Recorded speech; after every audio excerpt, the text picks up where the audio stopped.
इथं हाळे हांडर गुळा सोयरी हात म्हणून भेटायला गेलो होती तर मी घरून जायलाच मला उशीर झालता. तिथं गेलं की दिवस मावळला. सोयरी म्हणले आजची रात्री तर मुक्काम करा म्हणले, झुंजूर कोटून पहिल्या गाडीला जाबा म्हणले. मी म्हणले का काय गाडी भेटणार, दिवस मावळाय म्हणलं, झुंजूर कोटून जावा म्हणलं. सोयऱ्यानं नंबर 1 बायलर आणलं, झेनकेदार भाजी केली, सगळ्यांना तडसून आणली बाबा एका जागी बसून.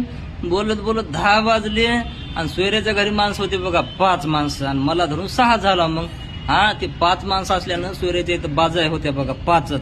सोयरा काय म्हणला अजिबात कोणीच खाली झोपायचं नाही म्हणला, प्रत्येक बाजूवर एक माणूस झोपला पाहिजे म्हणला. मी म्हणलं आपण 6 जण आहोत आणि 5 बाज आहेत आणि प्रत्येक बाजूवर एक जण कसं झोपलो म्हणलं, मला वागत आहे म्हणलं, खाली झोपतो म्हणलं. मी अजिबात नाही म्हणला, बघा म्हणला कसा झोपू घालतो म्हणला. सोयऱ्यानं 5 बाजा घातल्या ह्या काय.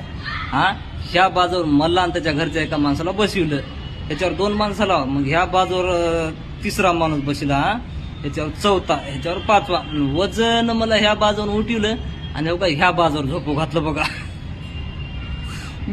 ते रात्रपासून विचार करला मी कोणती नशा केली बा म्हणलं. सोयऱ्यानं 5 बाजूवर 6 माणसं झोपू घातला आहे, कोणती नशा केली की मलाच मेळ लागणं आलाय. तुम्हाला मेळ लागला तर सांगा सोयरी हो का. 5 बाजूवर 6 माणसं झोपले हो का ह्या आणि प्रत्येक बाजूवर एक माणूस, सांगा बरं कसं झोपू घालता असेल.